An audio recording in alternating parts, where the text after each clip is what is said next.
Hey guys, welcome back to another episode of TradesTalk. I'm here with co-host Maggie today, and today's guest is Craig Muirhead. And Craig is from the insurance world. Craig, welcome to the podcast, man. So stoked to have you on. We've been working together for over a decade, and we've been talking about this for a minute. So how you doing? Good. Yeah. Thanks for having me. Happy to be here.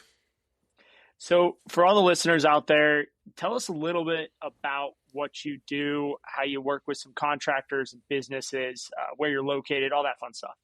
Yeah. So I'm an insurance broker. I have my own brokerage in Santa Cruz, California. It's called Canopy Insurance Services. We focus on, contractors, agriculture, artisan contractors as well. I started the brokerage back in 2020. So it's been about 5 years since being out on my own, and it's been great. So yeah, that's kind of how I got started and met Justin maybe 12 years ago. Yeah. He was one of my first clients actually, way back in the day. So come a long way since then, both of us. So it's cool to reconnect and be on this podcast. Yeah, thanks, Craig, for joining us. Justin, I'm going to throw a question back to you. Obviously, you're the one who thought it was important for Craig to be here. So from your standpoint, why did you ask Craig to come on and speak to our listeners? Well, there's a few things. First off, there's not too many vendors that were working with us when we were $1 million and are still working with us when we're 20 million. So the ability for Craig to scale with us as a partner has been, for me, super impressive. And as I've gone from running the business day in and day out, like negotiating all the contracts to passing it off to Jessica. Yeah. And for those who know Jessica, my cousin, who's our director of administration, she's a hard ass. And so Craig has gone to bat every year on the renewals and stuck with it. And it's been just such a great partnership. And so anyone that's been able to do that, I have so much respect for. And Craig's one of those guys, one of those partners. So that's first and foremost. Secondly, I think safety is such an important part of anyone's culture. For us, it's number one on our fundamental list, practice safety first. And it's always a reactive type of a thing. Someone gets hurt, you have a big injury, you have a big claim. And then all of a sudden, safety is super important for 3 years until your mod rate drops, and then everyone's good again. So I just want to remind everyone we're going into spring. Let's step up our safety. Craig is not just an insurance partner, but he is a partner in our safety program. He runs a lot of our safety programs. So that's the basis foundation of why I wanted to get Craig on here today. Yeah, that makes total sense. And I thought the first point you said was really, really important. It's kind of like speaks to, the whole idea of this podcast is, he's one of very few partners that you've had since the beginning, since you were very small. And speak to that, Craig, a little bit. Like for you, from your perspective, how has your time working with K&D or other high growth companies, maybe even in the trades, how's your role with that company shifted over time? Yeah, I think, when I first stopped by K&D, there was maybe 10 to 15 employees. And it was right in my wheelhouse at the time. So all their policies were all over the place. And so we wrote the policies with one carrier who's had a landscape program. And since then, the growth has been crazy. And just watching Justin do his thing, just like he's definitely been an inspiration for me. We grew up in the same area. He's a little younger than me, but just seeing him progress and just everything he's been able to do has been, motivation for me to start my own brokerage and kind of take that next step as well. So just seeing the growth at K&D has been amazing. And then, working with Jessica is great. We have a great relationship and, she keeps me on my toes for sure. But I partner with a large brokerage who, I think they're number 7 or 8 in the world as far as volume. So having that at my disposal is nice to have access to all the programs, specialized programs, especially in landscaping. It's great to have a landscape program, as far as insurance. And, they don't let everybody in. So having a strong safety culture, strong safety program is kind of the key element for those programs. Yeah. So, Craig, I'd love to dive into this a little bit. A lot of entrepreneurs listening to this podcast, a lot of hopeful entrepreneurs that want to start their business one day. Tell us a little bit about where you were at in 2013, 2014 when we started working together. And then fast forward to 2020 when you started your own brokerage. just walk us through that process of what it was like to go out on your own. And that's a big step for anyone. Yeah. So yeah, I was a, W-2 employee working at a large insurance brokerage. You start just based on, I started with nothing. So I was just on a draw and I had to go knock doors and, was on the phone a lot. So kind of built it from the ground up. Took maybe 5 years to build up my book to be, substantial. And then from there, I just kind of felt that the corporate structure for me wasn't kind of what I was looking for. The service that they provided compared to what I was providing was definitely different. I'm more of a client, friendship based. I like to work with people that I can build a friendship with and that trust. And it just wasn't right. So I decided to go out on my own in 2020. And it was definitely scary at the beginning. I had to basically start over. I still had those relationships, but just learning the whole business side was tricky. So it definitely there were some growing pains, but through time I kind of stuck it out, and then now it's awesome. I love it. I have more control over my clients, what we do, just kind of built out a nice platform.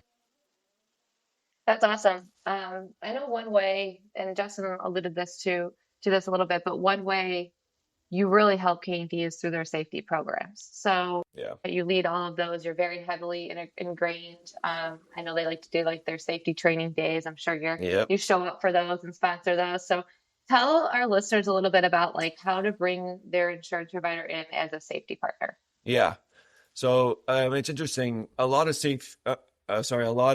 insurance brokers are kind of like once or twice a year meeting at renewal. Let's go over the rates. Okay, these are the options. Okay, great.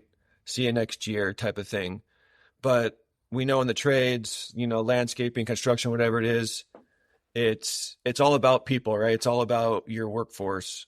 And the main cost is workers' comp. And so being able to have a valued partner, an insurance broker who's, knowledgeable in safety culture, in how to, look over your X mod, make a plan and, let that lead the way, right? As far as safety goes, makes a big difference. So bringing in, finding a broker who can do that for you, right? And there's different platforms. I use a company called Got Safety. There's a lot out there, but having a platform that your clients can use for safety trainings, weekly tailgate meetings, whatever it is super important.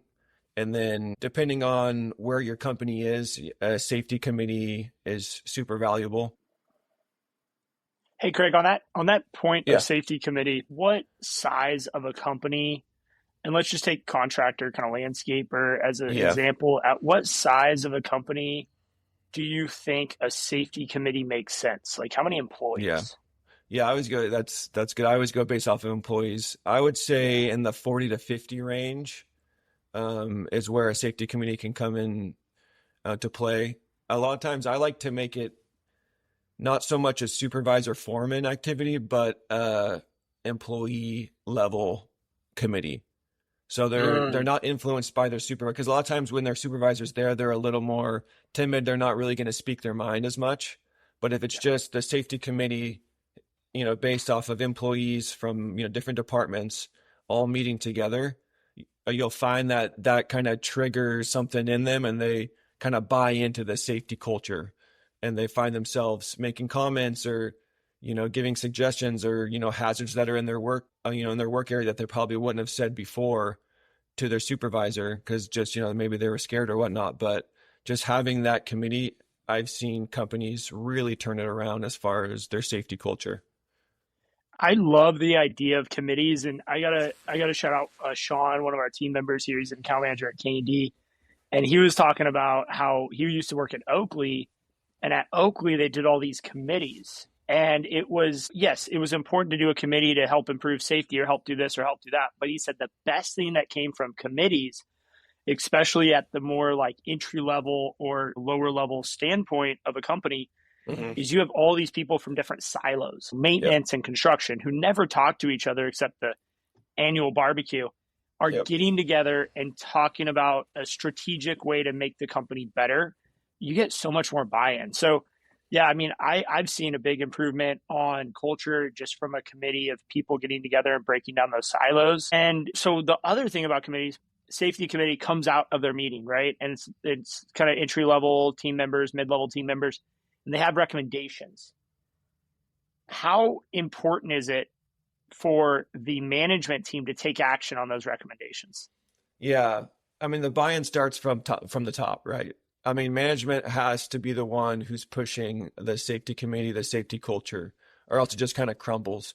But if you start there and then they start to open up, right? And they'll share things. They go back to their crew and they talk about, hey, I just went to this safety committee meeting and they wanted suggestions. What do you guys think? And then they start talking and then they bring suggestions, right? I have an example. I had a client, they were having so many claims and it was just getting out of hand. I think their mod was in maybe around 250, which is Whoa. very high. So I came in, we started the safety committee. And at first, it took a couple months. And then once the suggestions started coming in, we had a list 50 things that could be fixed in their work areas, like, hazards or maybe, PPE that they needed, gloves or, goggles, whatever it was. And so I went back to management like, okay, this is the list and we have to follow through.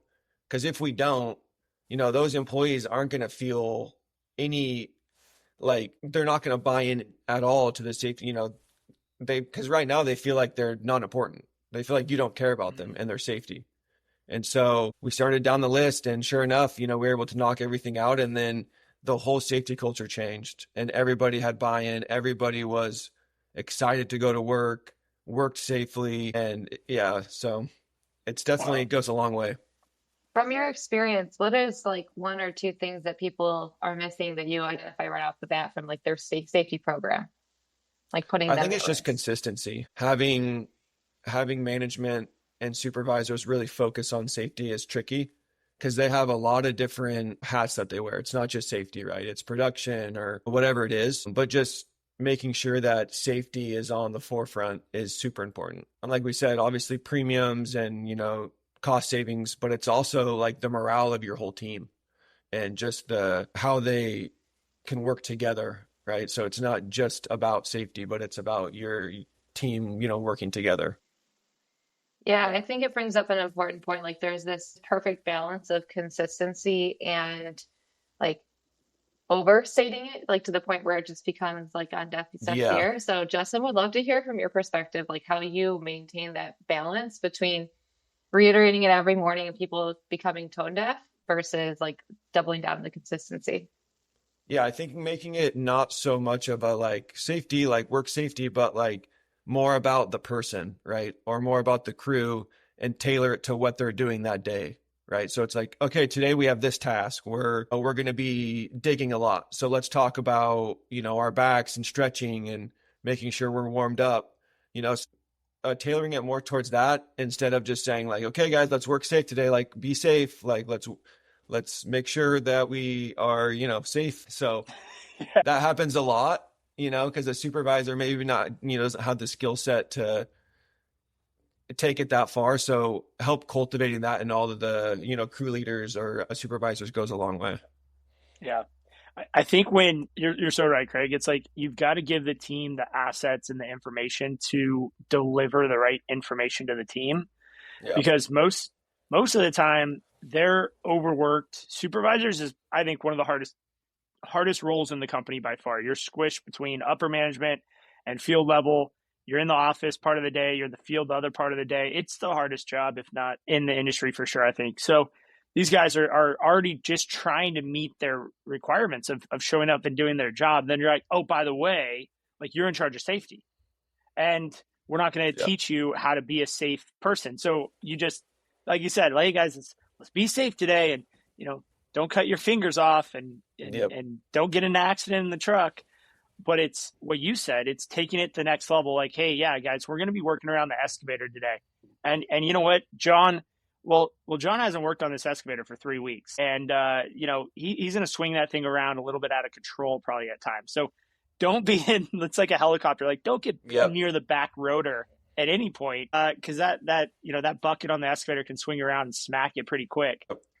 It's being intentional about what you're doing that day with each crew, and having the foreman, really the crew leader, take ownership of the safety program. But I want to hit on something you said. Our biggest KPI, key performance indicator, is labor variance. It's the difference between estimated hours on a job or a property and actual hours on a job or a property. And when our team is excited to come to work, they feel supported to come to work, they feel like they have the right tools, the safe tools, they are going to show up and they are going to do their job to the best of their abilities. Now, you can't control everything, but for the most part, when their morale is high and they're excited, nothing gets in their way of hitting their goals of estimated hours and actual hours. Like they hit those goals. But as soon as they feel like the company is against them, as soon as they feel like the company doesn't care about their well-being, like their first thing to look for is, well, these guys don't care about my safety, so why should I care about their hours and their goals as a company? I'm still going to get paid my hourly wage. And so I think it's like the first domino in a series of things you have to do as a company to be successful. The first domino is providing a safe environment that our team members can operate in. I think that's such a huge impact to the bottom line. Yeah, I completely agree.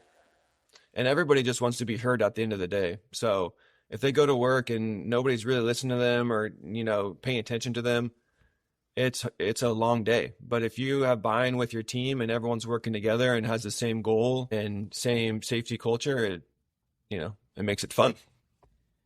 So let's talk about a specific situation that's happened at K&D over the last 5-6 years. And, let's make sure we don't say too much, right, and violate anything. But, we've had, starting, I think, 2018, 2019, we started to have some claims. It started to pick up. And this is us going from like 4 or 5 million up to 10 million over the course of 2 years. So 50 to 100 employees. And, from your perspective, as we started to have more and more claims, Craig, like what were some of the things that you saw maybe we could have been improving during those 3 or 4 years? I think having a dedicated safety officer, or because a lot of times it's paired with HR, right? So it's HR director / safety coordinator. And we all know HR is a job in itself. It's very hard, especially when there's a lot of turnover, you're hiring a lot, you're interviewing a lot. So having a dedicated safety controller is key, in my opinion. And, for me as a broker, partnering with somebody like that is easy because that's their full-time job. So for me, I can really dive into it with them. Whereas an HR person, they're kind of thinking, I got to do this and this today. They're not really focused on safety 100%, which makes sense, right? So that's a key element for sure. And so that would definitely have helped. Yeah, I agree. And for those listening, while you kind of think about it, Greg, I'll just give you guys a little preview.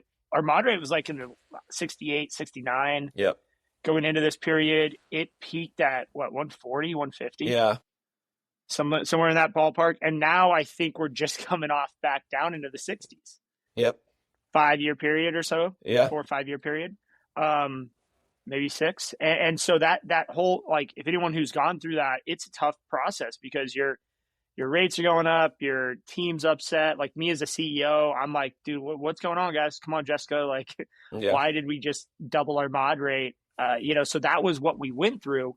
So, coming back down, what were some of the things that, and honestly, Craig, you were instrumental in this process. You really jumped in and got involved. Like, what were some of the things that we did that was a big turning point to bring that mod rate back down into, below 100? Yeah, I think, every company goes in waves like that where it's, their mod's low, everything's good, and safety just kind of like settles down and it doesn't become a major topic.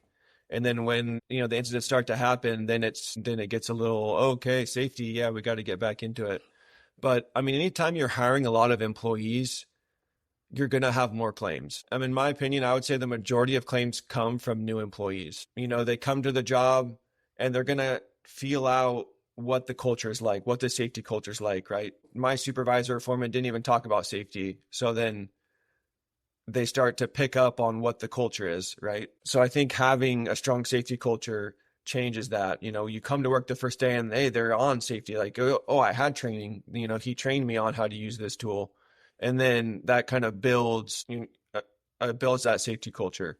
So I think anytime you grow like that, you're going to have claims. So you can expect your mod to go up, right? If you're going from 20 employees up to 100, it's inevitable. You're going to have claims, but definitely having the systems in place, right? Dedicated safety coordinator, tailgate meetings, even monthly meetings with we did this with the supervisors just to talk only about safety, for 30 or an hour, 30 minutes or an hour, just to kind of train them on what to do in certain instances, reporting a claim, making sure the employee feels heard, and then just reporting what happened so that we can fix and make sure that doesn't happen again. Right. Yeah. A playbook.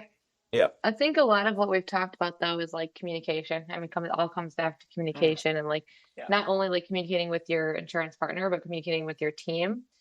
Let's switch a little bit more to like the tactical implementation. So like things you can like do at your business, whether obviously I'm from the software world, so I'm going to go down that route. Like, and we, one conversation we have regularly is GPS and dash cams and equipment tracking and all of those sorts of things that are a little bit more substantive. Tell me a little bit about things that you would recommend businesses to implement from a technical so standpoint. for example, K&D uses a program. It's an app, right? So all their supervisors or foremen have the app, and it has the tailgate meeting topic for the week, right? So it's lifting. So, okay, this week it's lifting. They pull up their, tablet. They go over the topic with their crews, and then everybody signs off on the phone, right? Or, the tablet, and then they're done. And then that gets uploaded, sent to, the safety coordinator, and then they can track it so that they can be like, hey, you guys didn't do your, meeting, what happened? So there's some accountability there. And then just training them on, how to use the app and all that, it takes some time. But once it's set up, the system's in place, everyone's way more consistent, right? From a liability standpoint, like how much does that ensure like the company is less liable for situations?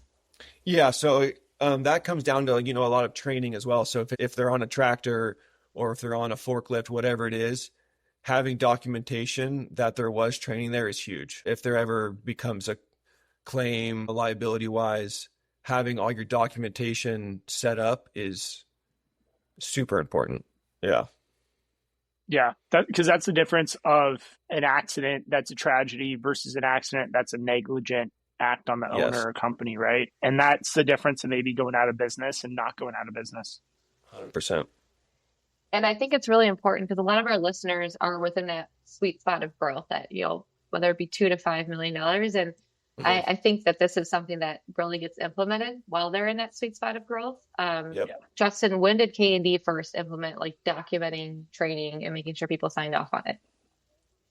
Craig, you brought that to us pretty early on. It was early, right? Yeah. Yeah, like maybe 20 employees, 25 employees, second, third year working. Yeah. One thing I'll say is what Craig brought in 2020 when he started his own practice. And when I remember talking to you at that point, and one of your missions was like, hey, I want to provide my clients with more. I want to be able to choose the suite of services that I include by just being a client with us. And that was, I know you were passionate about that, and the Got Safety program and a few other, you come in and meet with our team on average, probably 20 or 30 times a year, I would say. You're at the Race a Bar event, you're doing translation for the guys, you're showing them this stuff. So I thought that was pretty cool is you were bringing us tools as for free to use, basically, because we were partnered up with our insurance broker, if you will. And so Maggie, I think the sooner you could put that stuff in place, the better. I was talking to one of the bigger platform companies who have acquired, dozens of companies over the last few years. And I was asking the CEO, what are the things that are non-negotiable things you do on day one when you acquire a company? And the first thing he said was, we implement our safety plan. That's a non-negotiable. We'll figure out the bank accounts. We'll figure out everything else. But the number one most important thing, and number one is safety. Number two is insurance. So it's risk mitigation at scale. And as you Yeah. go from 2 to 5 to 100 million or whatever your goal is, risk mitigation becomes a bigger and bigger part of the conversation because there's just more people trying to take you out. So ensuring you have a good safety plan day one or as close to day one as possible, it's just going to help you grow that much faster and that much more sustainable.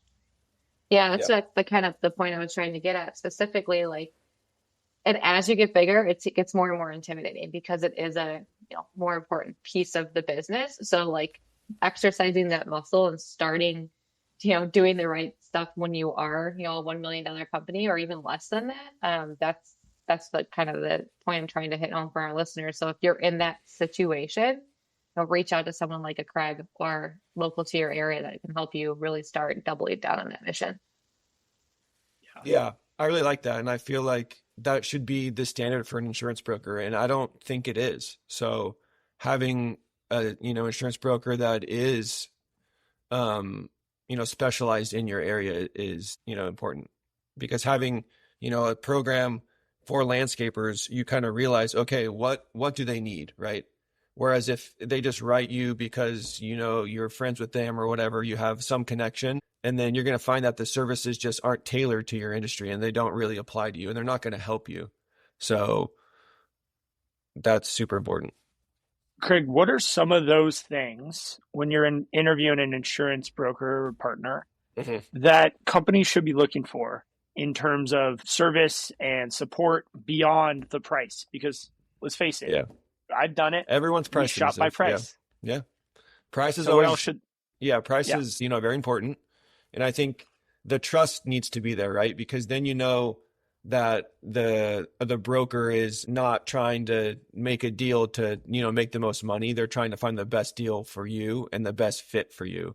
So it's not just about price. It's not just about the carrier, but it's also about the services that they're going to bring to you by writing your policy with them. So for me, it's making some type of safety plan, right? These are the services we're going to provide during the policy year. So just laying out exactly what we're going to do throughout the year so that we have something to look back on throughout the year. Like, okay, these were the things. How'd we do? What can we do better? Because we, as brokers, obviously need to step up our game every year, right? Because things change, needs change, companies grow. So just being a valued partner and just, helping with a risk mitigation is what we do. So I think those are the main points. Yeah. And what about, okay, let's run this scenario. Like, what about when you do have a claim and someone has a claim, hey, someone got hurt, this is what's going on. That might be the first time someone's talking to their broker since they wrote the policy. And what would be kind of that standard to expect that you strive to be at when something happens in terms of a support system? I strive to have my clients call me before they submit the claim. Then you know that you have some value there. Because if they submit the claim directly and then you find out a couple months later, oh yeah, we had a claim, then you're like, ooh, that's my fault. Like as a broker, I need to make sure that you feel, like you can call me when you have an insurance claim, right? A lot of it's workers' comp. So, sometimes they don't, but even on workers' comp, I like when my clients call me. They're like, hey, I had this injury. I do this with Jessica all the time. Hey, I have this guy. He got injured. What should we do? And then we game plan, right? And we, brainstorm our best steps. Okay, we could do this, that.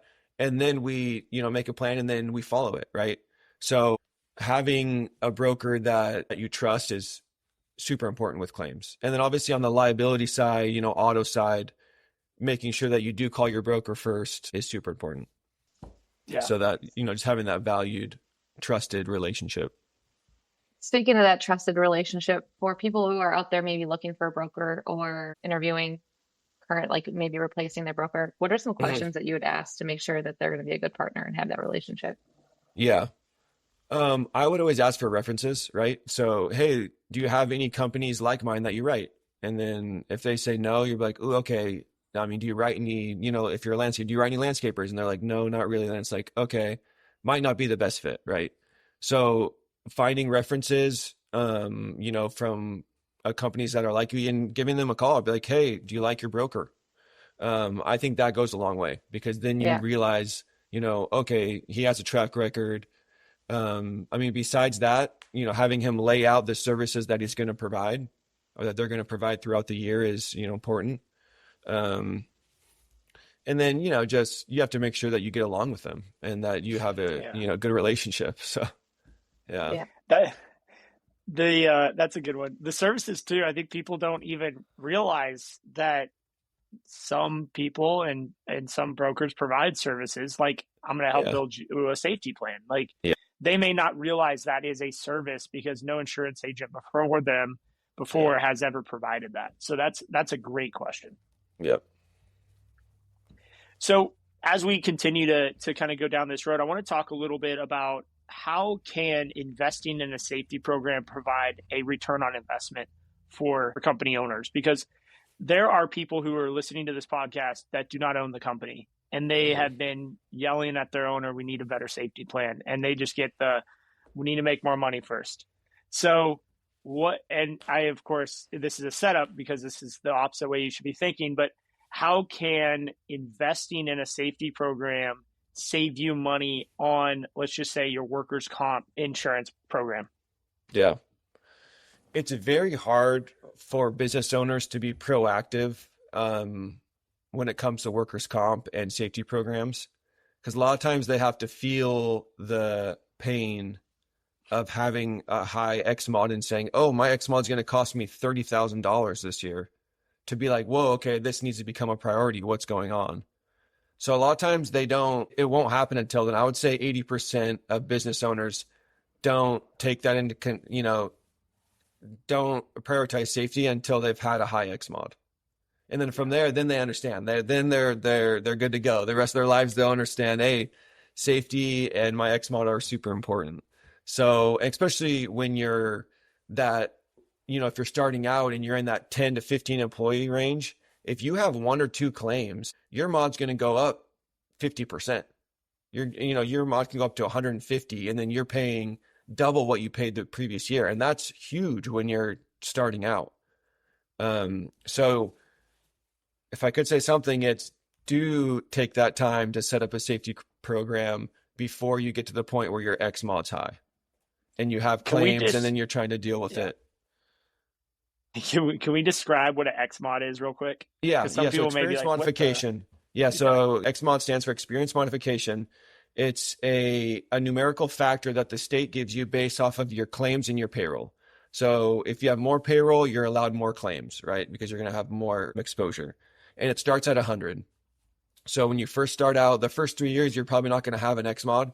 And then once you build up your payroll 2 or 3 years, then they're going to give you X mod. It starts at 100, right? And then based off of your claims, it can go up or down from there. So the lower the number, the better. So, a large company like K&D can get down to 50s, 60s, right? If you're smaller, 70s is good. And it can go up to however many, claims you have. So it can be high. And then basically an insurance carrier will look at it and be like, okay, their mod's 130. They're going to pay 30% more. That's non-negotiable. That's going to be in your policy regardless, right?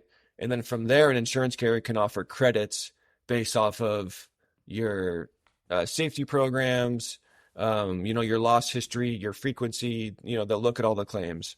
So that's basically what an experience modification is. It's based off of 100. It can go down, 70 if you are claim free or, have small claims, or it can, go up past 100 if you have more claims.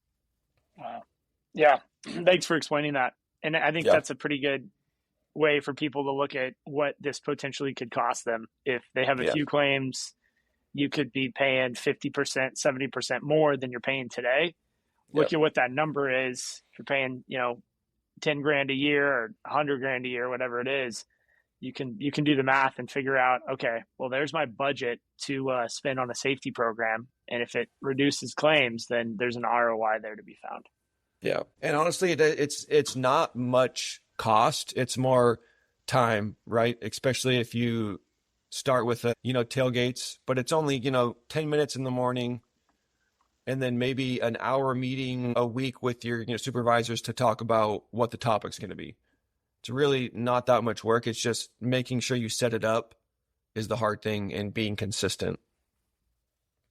Yeah, I think most people want to be a safety focused company and they talk about it. They're just maybe not sure how to go Yeah. about it. So I love how we're just giving them all these ways and processes to do it.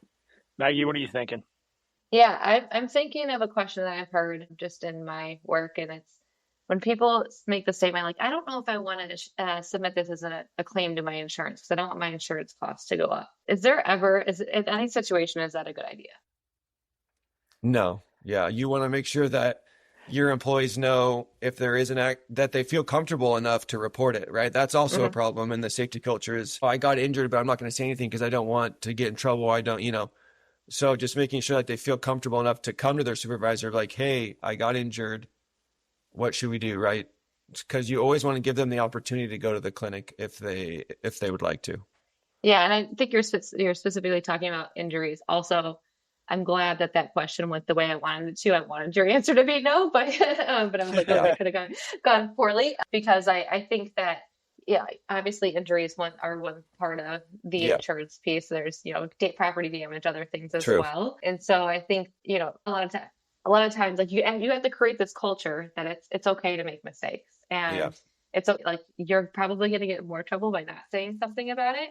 Yeah. And then ultimately it's up to the business to decide like, oh, should we just like eat the cost of this mistake or is it time to submit a claim? So that's where I was going with that. Yeah. I think a lot of times I would say the two main exposures for the trades are workers' comp and then auto, right? So we haven't really touched on auto at all, but having fleet program is super important as well. Procedures of, making sure that all the vehicles, you walk around the vehicle and the trailer every time before you get back in. So, I always make sure my clients have a full program when it comes to their vehicles and their fleet, because that's a huge liability as well. And a huge cost as of late, especially in places like California and Yeah. Florida and others. We're seeing almost doubling of some premiums for Yeah. our truck insurance.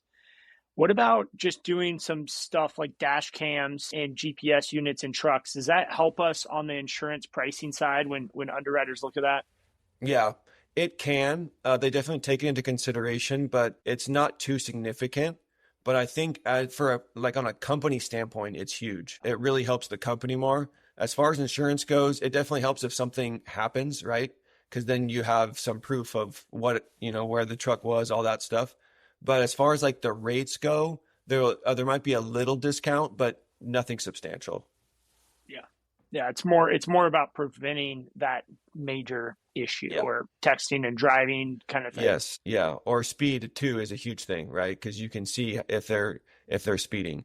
So yeah, Yeah, John will text you if you're in a K&D truck and you're doing 10 miles over the or 5 miles over the John's speed on limit. it. Yeah, John's on it.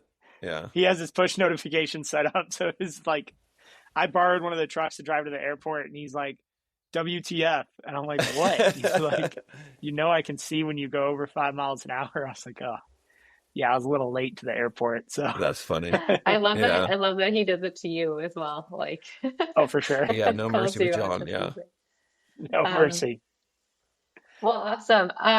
Well, Craig, thank you so much for joining us today. One of the ways we like to end all of our episodes is by giving our listeners a little bit of a trade secret. So something that you've learned through working in the trades or with the trades that you think is important for everyone to know. Maybe they can't read it in the book or find it somewhere, but hmm you really want to bring it top of mind. So what would you consider your trade secret? I would say focusing on your safety culture, like we talked about from when you're first starting your business, and finding employees who share that value. I Simple. love that. Yeah. Yeah. That's right. So almost putting it in part of your interview process of trying to Yeah, understand if this person is a safe person. totally. Yeah. Yeah. I mean, Justin, it's probably on your K&D non-negotiables or the 30 It's K&D number way. one. Yeah. Practice it. Yeah, safety first is our first fundamental. It's like safety Yeah, Hmm. above all else. Yeah, it's that's first right. and foremost. Yeah. Absolutely. Well, awesome.